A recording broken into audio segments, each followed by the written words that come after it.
CPIM এবং কংগ্রেসের লজ্জা নেই, বিস্ফোরক বিজেপি সাংসদ রাজীব ভট্টাচার্য। আগামী 9 এপ্রিল 56 নম্বর ধর্মনগর বিধানসভা কেন্দ্রের উপনির্বাচনকে সামনে রেখে শুক্রবার ধর্মনগরের নয়াপাড়া মোটর স্ট্যান্ডে বিজেপির উদ্যোগে এক বিশাল নির্বাচনী জনসভা অনুষ্ঠিত হয়। জনসভায় বিজেপির দলীয় কর্মী সমর্থকদের ব্যাপক উপস্থিতি লক্ষ্য করা যায়, যা উপনির্বাচনকে ঘিরে রাজনৈতিক উত্তেজনাকে আরও স্পষ্ট করে তোলে। এই জনসভায় প্রধান বক্তা হিসেবে উপস্থিত ছিলেন ত্রিপুরা প্রদেশ বিজেপি সভাপতি রাজীব ভট্টাচার্য। এছাড়াও মঞ্চে উপস্থিত ছিলেন উপনির্বাচনের বিজেপি প্রার্থী জহর চক্রবর্তী সহ উত্তর জেলার বিজেপির একাধিক শীর্ষ নেতৃত্ব। সভায় বক্তব্য রাখতে গিয়ে বিজেপি সাংসদ রাজীব ভট্টাচার্য তীব্র ভাষায় সিপিআইএম ও কংগ্রেসকে আক্রমণ করেন। তিনি অভিযোগ করেন, সিপিআইএম দীর্ঘদিন ধরে ক্ষমতায় থেকেও এই ত্রিপুরার সার্বিক উন্নয়নের জন্য কিছুই করেনি, শুধুমাত্র বিভ্রান্তিমূলক রাজনীতি করেছে সিপিআইএম দল। কংগ্রেস এবং সিপিআইএম দল আগে লুকিয়ে লুকিয়ে প্রেম করত। এরপর 2023 সালে ত্রিপুরায় বিধানসভা নির্বাচনে কংগ্রেস এবং সিপিআইএম দল একসাথে আই লাভ ইউ বলে যখন তাদের বিবাহ হয়ে গেল, তখন দেখা গেল সিপিআইএম পার্টি অফিস থেকে কংগ্রেসের পতাকা বের হয়। লজ্জা নেই কংগ্রেস এবং সিপিআইএম দলের। বর্তমান বিজেপি সরকার উন্নয়নের রাজনীতি করছে। ত্রিপুরার সামগ্রিক উন্নয়নের বিকল্প একমাত্র বিজেপি। তাই ধর্মনগরে সর্বস্তরে ভোটারদের উদ্দেশ্যে সাংসদ রাজীব ভট্টাচার্য আবেদন জানান, আগামী 9 এপ্রিল অনুষ্ঠিত ধর্মনগর বিধানসভা কেন্দ্রের উপনির্বাচনে বিজেপি মনোনীত প্রার্থী জহর চক্রবর্তীকে বিপুল ভোটে জয়ী করার জন্য।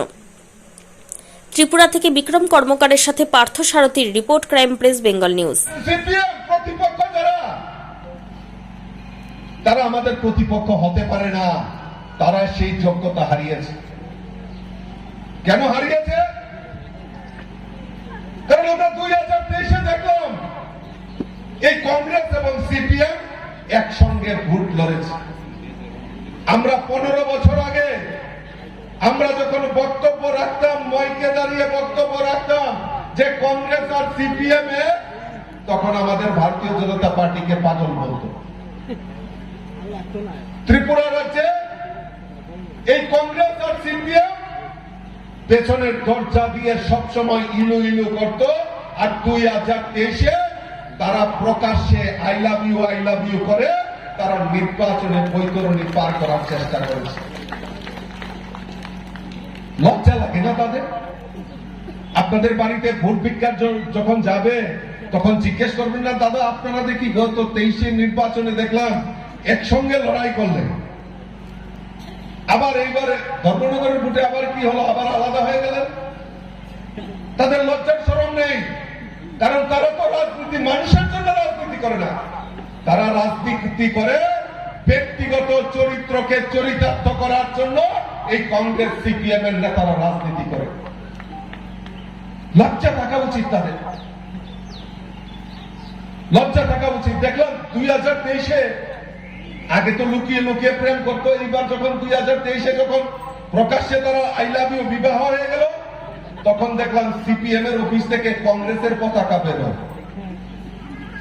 কংগ্রেসের পতাকা কান্দে, সিপিএম এর অফিস থেকে বের হচ্ছে। সিপিএম এর তারা মিছিলে যায়। কিছুদিন আগেও দেখলাম আমরা ওই কংগ্রেসের কালো হাত ভেঙে দিন, ঘুরিয়ে দিন, আর সেই সিপিএম এর নেতারা কংগ্রেসের ফ্ল্যাগ কাঁধে নিয়ে তারা মিছিল করছে। আবার সিপিএম এর কংগ্রেসের তারাও ওই চীনের দালাল চীনে যাও, দেশ পদের করতে দাও, যে কংগ্রেসীরা স্লোগান দিত দেখলাম লাল পতাকা নিয়ে সিপিএম এর অফিস থেকে বেরিয়েছে। মনে দেখেছেন না আপনারা 2023-এ? এখন আবার বিবাহ বিচ্ছেদ হয়ে গেছে, ডিভোর্স হয়েছে। তাদেরকে বিশ্বাস করবেন না, তাদেরকে বিশ্বাস করবেন না। আবার দেখবেন পেছন দিকে রাত্রেবেলা গিয়ে ইলু ইলু করবে, আপনাদেরকে বোকা বানাবে। এই কথাগুলি বলার জন্য আমি আসছি। আমি ভোট আপিলের জন্য আসিনি, কারণ আমি নিশ্চিত হয়ে গেছি আপনারা স্থির করে নিয়েছেন যে বিজেপিকে এখান থেকে জিতাতে হবে। কারণ এই কংগ্রেস সিপিএম এর অশুভ আচরণকে ধ্বংস করতে হবে ত্রিপুরা রাজ্য থেকে। মানুষকে আর কত বোকা বানাবে? মানুষকে আর কত বোকা বানাবে? ধর্মনগরের মানুষকে এতই বোকা যে তোমরা এক সময় বিবাহ হবে, এক সময় ডিভোর্স হবে, আবার রাত্রের বেলায় গিয়ে ইলু ইলু করবে। এটা তো ত্রিপুরা রাজ্যের মানুষ, ধর্মনগরের মানুষ মেনে নেবে না। গতকালকে শুনলাম রাজ্যের সিপিএম এর বড় নেতা এখানে এসেছিলেন, বক্তব্য রাখছিলেন, বক্তব্য শুনেছি, এখানকার প্রার্থীর বক্তব্য শুনেছি। কি সুন্দর পরিষ্কার ভাষায় বলছেন শান্তি সম্প্রীতির জন্য সিপিএম কে ভোট করুন। বাপ রে বাপ,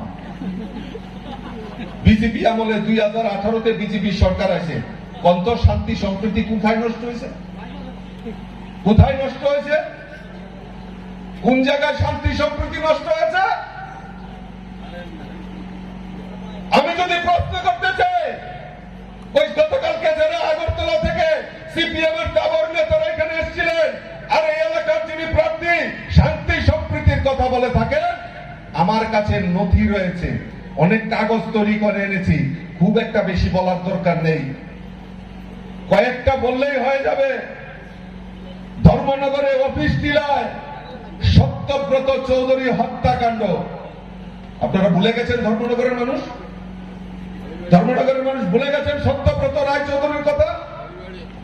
সত্যব্রত চৌধুরীর কথা ভুলে গেছেন আপনারা? সেই গণহত্যা হয়েছিল, ঘরের দোকানের ভেতর ঢুকে তাকে হত্যা করা হয়েছিল। তারপর তার যে দেহ, মরদেহ দড়িতে বেঁধে লটকানো হয়েছিল যাতে মনে হয় যে সে ফাঁসি দিয়েছে, অথচ তাকে গণহত্যা